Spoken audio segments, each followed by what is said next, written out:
सभी दोस्तों का बहुत बहुत स्वागत है। कैसे हैं आप सभी? पेपर कैसा हुआ आप लोगों का? टेलीग्राम चैनल पे मुझे कमेंट करके ज़रूर आप लोग बता दीजिएगा और जैसे ही आप लोग फ्री होंगे तो पूरे पेपर का पीडीएफ बना के मुझे ज़रूर सेंड कर दीजिएगा। ठीक है, किसी एक स्टूडेंट ने जो है यहाँ पे मुझे पेपर भेजा है, तो चलिए देख लेते हैं क्या क्या जो है कहाँ कहाँ से प्रश्न पूछे गए हैं। ऑफलाइन पेपर था तो आप लोग टाइम मैनेज कर पाए या नहीं कर पाए? ठीक है, मुझे लगता है कर पाए होंगे क्योंकि ऑफलाइन में ज़्यादा टाइम वेस्ट होने का चांस कम होता है, जहाँ तक मुझे लगता है ना, क्योंकि पैसेज वैसेज में ऑनलाइन देने में थोड़ी सी दिक्कत होती होगी, है ना। तो मैंने पहले ही आप लोगों से कहा था ऑफलाइन पेपर है तो इतना लेंथी पेपर भी नहीं बनेगा और टाइम भी आप लोगों के पास भरपूर रहेगा। ठीक है, तो चलिए देख लेते हैं कौन कौन सा प्रश्न जो है आया है। संस्कृति के 4 अध्याय से प्रश्न आया है। इसके प्रकरण के जो शीर्षक हैं उनको पहले से बात के क्रम में लगाने के लिए आया है, तो ये डी प्रश्न है। ठीक है, डी प्रश्न है, ये पूरा प्रकरण आप पढ़ेंगे। प्रकरण में जो जो शीर्षक लगे हुए हैं, ठीक है, उन शीर्षकों को आपको आप लोग पढ़े होंगे तो इस क्वेश्चन को आप लोगों ने सही कर लिया होगा। राइट आंसर CADEB होगा। ठीक है, यहाँ पे मैंने पुस्तक से मिलाया है। ठीक है, दूसरा प्रश्न देखेंगे। छायावाद के संबंध में इनमें से कौन कौन सा कथन जो है आचार्य रामचंद्र शुक्ल का है? तो मुझे लगता है ए हो जाएगा, बी हो जाएगा, सी हो जाएगा। ठीक है, छायावाद की शाखा के भीतर धीरे धीरे काव्य शैली का बहुत अच्छा विकास हुआ, इसमें संदेह नहीं, ये आचार्य रामचंद्र शुक्ल का कथन है। ठीक है, छायावाद के लिए मिटिसिज्म शब्द के आते ही रहस्यवाद शब्द की बुनियाद पड़ गई। इस ऑप्शन में मुझे थोड़ा सा डाउट हो रहा है। ठीक है, क्योंकि छायावाद को जो है शुक्ल जी ज़्यादा पसंद नहीं करते हैं, है ना। तो इसके यहाँ पे मैंने जो है 2 ऑप्शन यहाँ पे काटे हैं, डी और ई को। ठीक है, ए बी सी होना चाहिए। ठीक है, मैं आप लोगों को पेपर बस बता रही हूँ कौन कौन से क्वेश्चन आए हैं, जो वहाँ पे मुझे पता है जिसका आंसर वो मैं आप लोगों को बताती चलूँगी। बाकी जब आप मुझे पूरा पेपर आप लोग भेजेंगे तो उसको जो है पूरा अच्छे से जो है सारे क्वेश्चन को मैं सॉल्व करा दूँगी प्रूफ के साथ। ठीक है, ज़िंदगी नामा से आया है। ज़िंदगी नामा से हमेशा प्रश्न आता है और गीत से ही आता है, क्योंकि ज़िंदगी नामा उपन्यास में इतने सारे गीत हैं तो गीतों को देगा ही देगा, ये पक्का मुझे पता था कि यहाँ से आएगा ही। ठीक है, तो इसका मुझे अभी नहीं मालूम आंसर। ठीक है, आगे देखिए, यहाँ पे जो प्रश्न है, धर्मशास्त्र रामगुप्त ने ध्रुव स्वामिनी के मोक्ष की आज्ञा देता है। ध्रुव स्वामिनी पढ़ा मैंने, लेकिन ये तो मैंने नहीं पढ़ा है। ठीक है, तो देखिए आप लोग जो है इसको रॉन्ग भी इसमें निकाल सकते हैं। जैसे निर्वाण तो होगा नहीं, विवाह भी नहीं होगा, देश निकाला भी नहीं हो सकता। सी ऑप्शन जिसने लगाया है, जिस भी विद्यार्थी का है, सही है, मेरे ख्याल से सही होगा। ऑप्शन तीसरा ही सही होना चाहिए। ठीक है, आगे देखिए, सरोज स्मृति से आया है। सरोज स्मृति कविता की इन पंक्तियों को कविता में आने के अनुसार पहले से बात के क्रम में लगाइए। ठीक है, सरोज स्मृति जो कविता है वहाँ से पंक्तियों को जो है पहले से बात के क्रम में लगाने के लिए आया है। तो यहाँ पे जो है सी ऑप्शन, दुख ही जीवन की कथा रही, सी ऑप्शन जो है लास्ट में आएगा। ठीक है, ठीक है ना। तो इसको आप लोग देख लीजिएगा, अभी मैं नहीं करा सकती, उसको बता सकती आंसर, क्योंकि पूरा गीत तो मुझे नहीं मालूम है यहाँ पे कौन सा सही होगा। ठीक है, आगे देखिए, हस्तलिखित पद में कौन सा समास होगा? तो ये तो आसान है, करण तत्पुरुष होगा। हस्त से लिखित, हाथों से लिखना है ना, तो करण तत्पुरुष होगा यहाँ पे। यहाँ पे देखिए, अपनौपो आप ही विसरो, जैसे सोनहा कांच मंदिर में भरमत भू की मारो। ठीक है, यहाँ पे जो है सोनहा जो शब्द दिया है यहाँ पे सोनहा, इसका जो है अर्थ पूछा गया है। तो कुत्ता राइट आंसर होगा मेरे से। सोनार तो होगा नहीं, स्थान का नाम भी नहीं होगा, साड़ तो बिल्कुल नहीं होगा। सोनार और कुत्ता में थोड़ा सा कन्फ्यूजन है, लेकिन कुत्ता ही मानिए। ठीक है, कुत्ता ही सही है, इसका आंसर कुत्ता ही होगा। ठीक है, कुत्ता सही है। कभी भी हिंदी में जो शब्द पूछा जाता है ना, पंक्तियाँ देकर के जो उसमें से कठिन शब्द को निकाल के पूछा जाता है, उसका अर्थ जो है हमेशा अलग ही दिखता है। ठीक है, तो मेरे ख्याल से कुत्ता सही है। सूची 1 को सूची 2 से मिलान कीजिए। निबंध आज से आया है और उसको निबंधकार। ठीक है, निबंध से जो है यहाँ पे निबंध पूछे गए हैं, कौन किसका निबंध है। तो यहाँ पे देखेंगे, गवई गाँव गंध, ये किसका निबंध है? गवई गाँव गंध मेरे ख्याल से विवेकी राय का है ना। और शिखरों पर सेतु शिव प्रसाद सिंह का है। शिखरों पर सेतु शिव प्रसाद सिंह का है। तो राइट आंसर हो जाएगा 4 राइट आंसर है। ठीक है, मिला लेंगे आप लोग भी, मुझे कमेंट के माध्यम से आप लोग ज़रूर बताइएगा। ठीक है, आगे देखेंगे सूची 1 को सूची 2 से मिलान कीजिए। यहाँ पे जो है गीत की पंक्तियाँ दी गई हैं, कौन सा गीत किसका है। ठीक है, तो चना हकीम सब जो खाते, सब पर दूना टिकस लगाते, ये गीत जो है मेरे ख्याल से घासीराम का होगा। कोकिल बयास एक सम पंडित मूरख एक, इंद्रायन दाड़िम विषय जहाँ न नेक विवेक, ये किसका होगा। बी का हो जाएगा, महंत का, मेरे ख्याल से महंत का ही होगा, है ना। प्रकट सभ्य अंतर छलधारी, सोई राजसभा बलभारी, ये हो जाएगा गोवर्धन दास का। ठीक है, और डी का हो जाएगा मछली वाला। ठीक है, तो राइट आंसर मुझे लग रहा है 2 ही है यहाँ पे। राइट आंसर जिसने भी लगाया सही है, एक बार आप लोग भी मिला लीजिएगा। ठीक है, नहीं तो मैं तो कल पूरा सॉल्व करा ही दूँगी। ठीक है ना। सूची 1 को सूची 2 से मिलान कीजिए। इधर विशेषण दिए गए हैं, विशेषण के प्रकार दिए गए हैं। तो अच्छा का हो जाएगा गुणवाचक, सवा का संख्यावाचक, ठीक है ना, वह सर्वनामिक विशेषण हो जाएगा, और कुछ जो है परिणामवाचक विशेषण हो जाएगा। ठीक है, तो इसका राइट आंसर क्या होगा, 3, 4,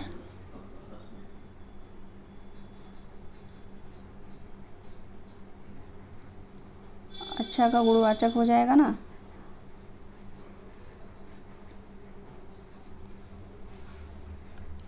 तीसरा ऑप्शन सही होगा इसका। ठीक है, 3, 4, 2, 1, 3, 4, 2, 1 राइट आंसर होगा। ठीक, आगे देखिए,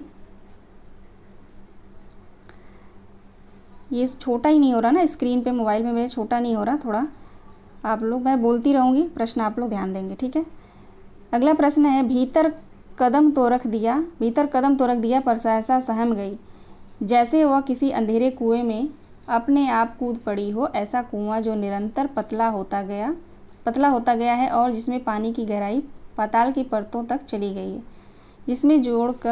जिसमें पड़कर वह नीचे धंसती चली जा रही हो। यह कथन राजा निर्बंसिया से है। सही है, राजा निर्बंसिया कहानी से है।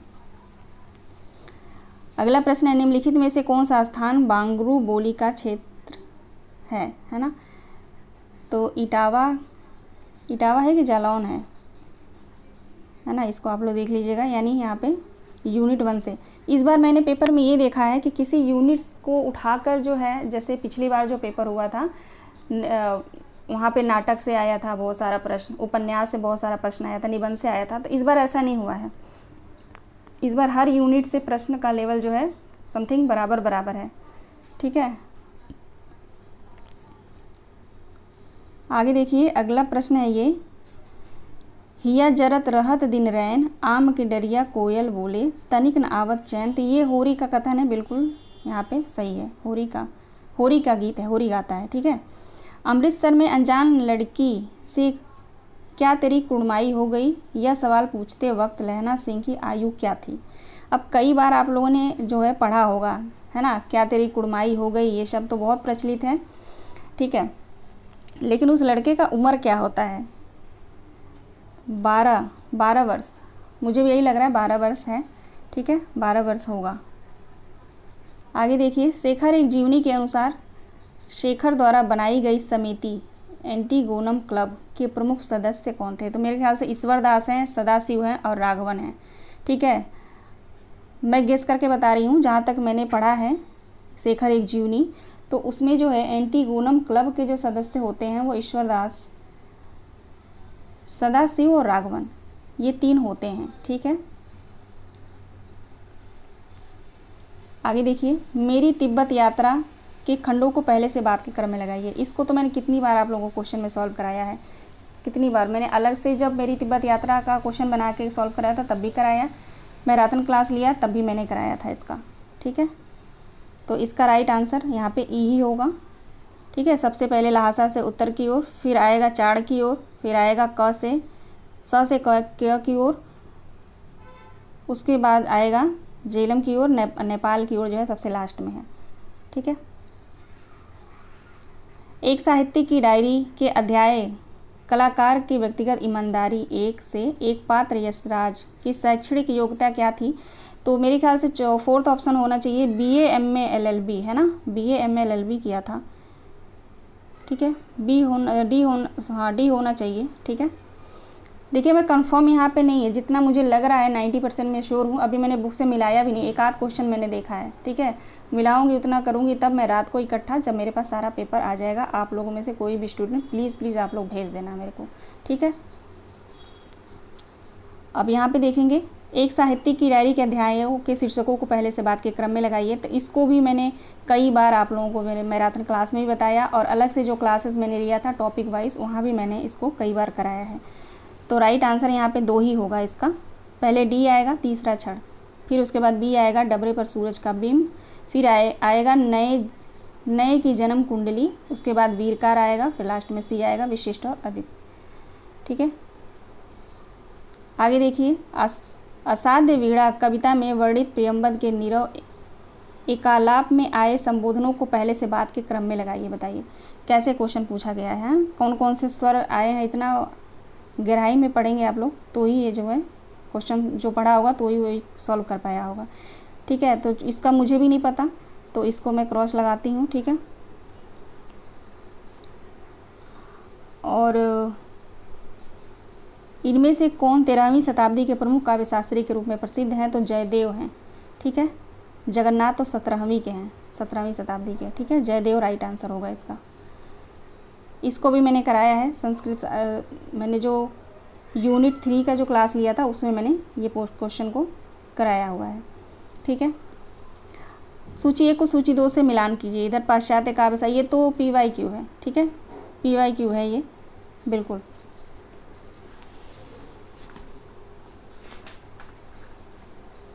देखिए लिटरेरिया बायोग्राफिया, ये जो है कॉलरिज का होगा। ठीक है। कॉलरिज का होगा ये। द लिरिकल बैलेंस, ये जो है वर्डवर्थ का है। ठीक है। वर्डवर्थ का हो जाएगा 3-1।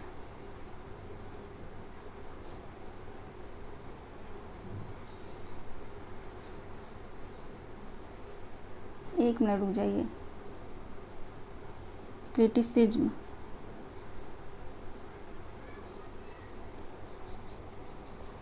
ये तो कॉलरिज का ही है। लिटरेरिया बायोग्राफिया कॉलरिज का ही है ना। प्रोटोकॉल क्रिटिसिज्म ये जो है IA रिचर्ड्स का है। ये दोनों मुझे पता है। ठीक है। तो एक तीसरा हो जाएगा और डी का 1 हो जाएगा।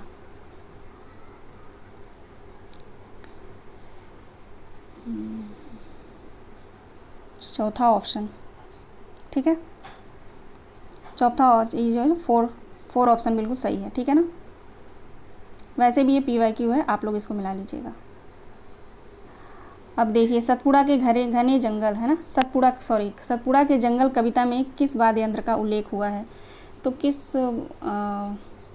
मेरे ख्याल से इसका होगा एक तारा, है ना। चलिए इसको छोड़ दीजिए, जिसने भी लगाया मादल लगाया, मादल नहीं है शायद। ठीक है। एक तारा होना चाहिए इसका।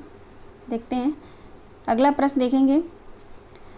सूची 1 को सूची 2 से मिलान करना है। पात्र और उपन्यास के कौन कौन से पात्र हैं? तो ये बहुत आसान प्रश्न है। ब्रज किशोर परीक्षा गुरु का है, अजय आपका बंटी, और निहाली जो है धरती धन्य अपना, और पूरणदेई झूठा सच। ठीक है। तो इसका राइट आंसर हो जाएगा 2-1-4-3। 2-1-4-3 बिल्कुल सही है। अगला प्रश्न देखेंगे। बिना दुख के सब निस्सार, बिना आंसू के जीवन पार, दीन दुर्बल है रे संसारा, इसी से दया क्षमा और प्यारा। तो नागार्जुन का नहीं है, मैथिली श्रीगुप्त का, रामधारी सिंह दिनकर की पंक्ति ऐसे नहीं हो सकती। मुझे जहाँ तक लग रहा है सुमित्रा नंदन पंत का ये पंक्ति है। ठीक है। सुमित्रा नंदन पंत का होना चाहिए ये पंक्ति। ठीक है। आगे देखिए, महादेवी वर्मा के निम्नलिखित में से किस निबंध संकलन का केंद्रीय विषय स्त्री मुक्ति है? तो श्रृंखला की कड़ियाँ हैं, ठीक है, छठदा नहीं है, श्रृंखला की कड़ियाँ हैं, सही है। आगे देखते हैं, अगला प्रश्न है, आचार्य रामचंद्र शुक्ल द्वारा लिखित और संपादित रचनाओं को प्रथम प्रकाशन के अनुसार पहले से बाद के क्रम में लगाइए। तो सबसे पहले तो आएगा यहाँ पे गोस्वामी तुलसीदास, है ना, गोस्वामी तुलसीदास, फिर जायसी ग्रंथावली, भ्रमर गीत सार, उसके बाद रस मीमांसा, उसके बाद आएगा हिंदी साहित्य का इतिहास। ठीक है, तो मेरे ख्याल से यहाँ पे होना चाहिए दूसरा BCDAE। ठीक है, मिस्र बंधु विनोद, ये तो आप सभी को पता ही है, 4 भागों में, प्रथम प्रकाशन में 3 भाग जो है प्रकाशन हुआ था और चौथा बाद में हुआ था। ठीक है, तो 4 है, ये राइट आंसर 4 होगा इसका। निम्नलिखित में से कौन से पात्र कोसी घटवार कहानी से हैं? तो लक्ष्मा है, गुसाई भी है और धर्म सिंह भी है। ठीक है, धर्म सिंह, BED हो जाएगा, BDE राइट आंसर है इसका। ठीक है, बकरी नाटक के इन गीतों को नाटक में आने के क्रम से पहले से बाद के क्रम में लगाना है। ठीक है, कौन सा? सबसे पहले तो वंदना गीत है। ठीक है, सबसे पहले वंदना गीत आएगा, सबसे पहले जो है वंदना गीत आएगा, उसके बाद जो है युगल गीत आता है। ठीक है, CA युगल गीत आएगा, उसके बाद पूजा गीत, फिर समूह गान, नहीं समूह गान तो लास्ट में आएगा, डंडा गीत, यानी समूह गान जो है मेरे ख्याल से लास्ट में आता है, तो दूसरा ऑप्शन सही है। ठीक है, एक बार आप लोग भी मिला लीजिएगा, ठीक है ना, बाकी मैं करा दूंगी कल। ठीक है, यहाँ पे देखेंगे करीमुद्दीन किस कहानी का पात्र है? तो परिंदे कहानी का है। ये मैंने परिंदे कहानी से जब क्वेश्चन सॉल्व कराया है तो वहाँ पे मैंने बताया है। आगे देखिए, अगला प्रश्न है, अंधा युग के अंकों को पहले से बाद के क्रम में लगाइए। तो अंधा युग देखो ऐसे कितना मतलब पेपर किस तरीके से बना है। ठीक है, अब यहाँ पे देखेंगे पहले से बाद के क्रम में लगाने के लिए तो आया है, लेकिन यहाँ पे देखना अभी बीच में ये पंख, पहिए और पट्टियाँ। ठीक है, तो सबसे पहले यहाँ पे क्या आएगा? पशु का उदय। ठीक है, सबसे पहले ई आएगा, पशु का उदय, फिर अश्वत्थामा का अर्धशत, फिर गंधारी श्राप दे देती है उसको। ठीक है, ऐसे मैंने याद किया था तो बता रही हूँ। फिर ठीक है, फिर इन दोनों के बीच में यानी तीसरे और चौथे के बीच में जो है पंख, पहिए और पट्टियाँ आता है। उसके बाद डी हो जाएगा पशु का उदय, उसके बाद अश्वत्थामा का अर्धशत, फिर गंधारी का साप, फिर पंख, पहिए और पट्टियाँ।